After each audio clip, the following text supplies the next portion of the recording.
Alrighty guys, what's going on? Welcome back to a brand new video, and today we're going to be talking about the Ant-Man and the Wasp Quantumania Blu-rays, and yeah, we're just going to be going over all of the different versions and seeing which one might be best for you. So, as you can see from the Marvel press release, it comes to digital retailers on April 18th and on Blu-ray about a month later on May 16th.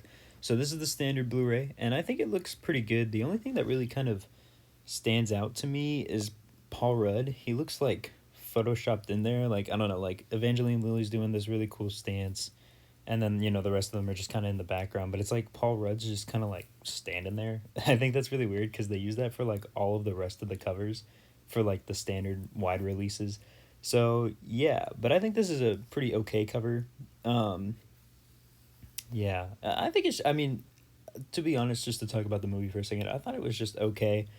um, I wasn't really expecting too much from like an Ant-Man movie, but at the same time they like kind of hyped it up to be this kind of like big bang start to phase 5. So I was a little like over like hyped for it. I think it wasn't necessarily as good as I thought it would be, but I still enjoyed it, still had a good time. Easily Kang the Conqueror is the best part of the movie, but it's a little unfortunate what's going on with him right now. Hopefully, whatever, if they need to recast Jonathan Majors, they do it in a kind of tasteful way, I guess. I that whole situation is kind of unfortunate for the future of Marvel at the current moment. But as of now, his status as King the Conqueror is still up in the air. But I still think he did a really really good job as King. But yeah, for the rest of the movie, it was just okay. It wasn't necessarily anything too crazy, too big. So yeah, I thought the movie was okay. It's probably not one that I will revisit often outside of a few Kang moments, but I still had a good time with it. So yeah, this is the standard release, and we're gonna go right into the exclusives, starting with Best Buy, and I think that this is really good. The steelbook is phenomenal, actually. I really really like what they did here, where it's like the kind of varying sizes. With Ant-Man kind of being the big one. I'm not necessarily too big on like half of his mask being like, or like half of his like body being on the spine. I think the spine could have been something really cool. It looks a little weird with like the neckline there and just being part of the helmet as the spine. I think that that's kind of a weird one, but the rest of it, like the back, looks really good. I think the clothes, this will look really cool with the three of the ant family on the front and then Kang on the back. This is a really cool. This is awesome. That like overshadowing Kang is really cool. Like most steelbooks these days, they kind of just use a frame from the movie, and I think that this is kind of the most popular frame. Like this is the one that they used in every trailer to kind of show off the three of the heroes. And I think honestly, this is a really kind of lame shot that they could have used. They could have used something way way cooler. Honestly, even like this disc artwork here, or not even artwork, this art or this disc still with Ant-Man and Kang, I think would have looked cooler here.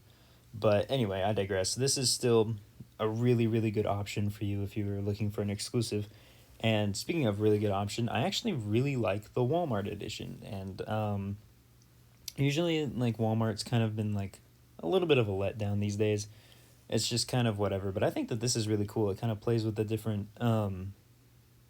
sizes that the ant heroes can do. Like you got Cassie up top, kind of representing the smaller Ant Man kind of style, and then you got Giant Man with the real Ant Man, and then you've got Wasp down there, who's kind of just in the middle. And yeah, I think that it's a really good little representation of like the different sizes and whatnot, and it comes with a PIM Technologies pin. And yeah, I think that overall this is not the worst thing that Walmart's done. Now, unfortunately, Target doesn't do exclusives anymore, so it's a little odd. I don't know why that Target stopped doing exclusives, but they did, and I don't know what's going on there. I was gonna see if I could look at the 4K, just the standard 4K. Here it is.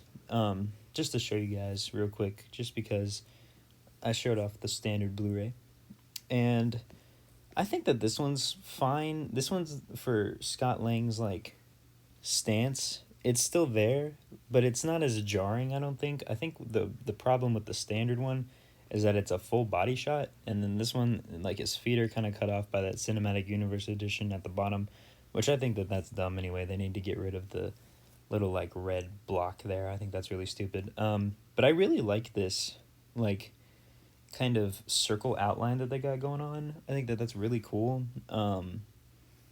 You know, you get Bill Murray's character on there for some reason. I don't know why he necessarily needs to be on the cover, but sure. Um, and yeah, I do like the kind of like overlooming Kang in the back with his little floating disc thing. And yeah, so I think that, you know, this is. I do think that the two standard editions are kind of the lamest option that you can go for, but if we look on Blu-ray.com, it says that Blu-ray.com is put on their website that you can get a uh, special edition Blu-ray cover if you're a Disney Movie Club member, which they did that for Wakanda Forever too. So maybe we'll see this continue. I don't know if this is like a popular trend, if this is something that's been going on for a while, but I thought that this was worth mentioning. And I honestly think that this one's really good.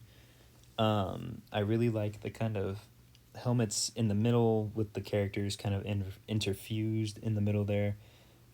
It does look a little bit messy, but I do think that it's kind of better than just the standard artwork, just because it looks like this was just kind of stapled together a little bit. It just kind of looks like, especially with the Scott Lang pose, I think it just kind of looks a little just meshed together really weirdly, and I think that this kind of flows better in a way. I don't think that this is necessarily great though. Just because it's like, oh, you get like two Kangs on here, and then it's like you still kind of get these generic kind of bad guys, and you get the Quantum Realm guys, and it's like it just doesn't really. It's just it's kind of whatever. But I think that this is honestly kind of the best of the standard covers, quote unquote, even though that one's technically an exclusive. But for me personally, I think I'm gonna have to go with the Steelbook. The only problem though, and this is I still actually have not gotten the Ant-Man and the or not Ant-Man the Black Panther Steelbook because of this. They're $40 now basically. They're more than $40 with tax, and I think that that is a little bit outrageous to ask. I think the Wakanda Forever one now, if I remember correctly, is like 40 or not 40 like 32.99. Like that's a little bit more reasonable. That's about what steelbooks have been in the past. So yeah, I will probably get this version, but I will definitely wait for it to go on sale. And yeah, so let me know what you guys think about Ant-Man and the Wasp Quantumania down in the comments below, and let me know which version of the Blu-ray you guys are going to pick up. And yeah, thank you guys for watching, and I will see you all in the next video.